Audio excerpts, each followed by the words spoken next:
those years, I had desperately prayed, morning and night, that Jehovah would bless us with a child.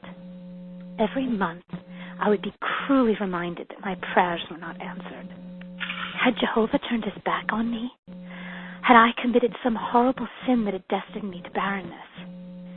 Yet, even in his darkness, my heart never doubted Jehovah.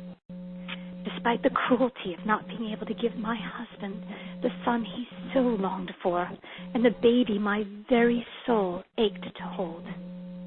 You see, ours was a people raised on the expectancy of what had not yet come.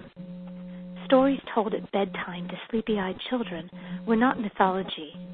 They were history. They were the true story of people who clung with the fierce determination to a belief that survived in the face of persecution, exile, and torture. The stories told by grandfathers to grandsons, by mothers to daughters, had kept this belief alive in the hearts of every man and woman in the hopes that the dreams of every son and daughter, the belief that what had been written since the beginning of time, whispered to children, bathed in tears, carried on prayers, would one day be realized. Emmanuel. God with us. The promise that would connect divinity to dust and clothe that which is mortal with immortality. Emmanuel. God with us. The hope of centuries was about to become reality.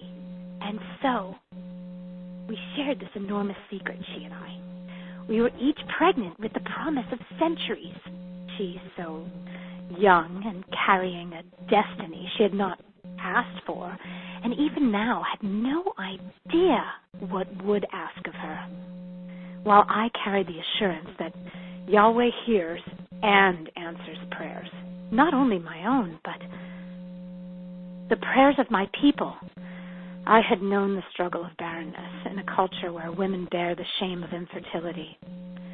And while I had been delivered from that stigma, I knew that it is often the gifts of God that bring the greater struggle. Even as my unborn child grew inside of me, so did the questions that I held in my heart. Would he be loved or hated? Accepted or rejected? Had my people, this ragtag assembly of former slaves and desert wanderers, made the expectation of what is not yet our identity? Had centuries of waiting, of beseeching, of yearning, and longing for, had that blinded us to the realization? I saw how Mary was rejected, cast out, and slandered, even by her closest family and friends. We as a people raised on stories of the parting of the Red Sea and manna in the wilderness, struggled to understand that divinity might be clothed in the fragility of flesh. I worried for my unborn child, for Mary and this coming Messiah she carried within her. I knew the mantle of destiny they each would be asked to carry would not come without a tremendous cost. I knew that Mary and I would pay that price with our very souls.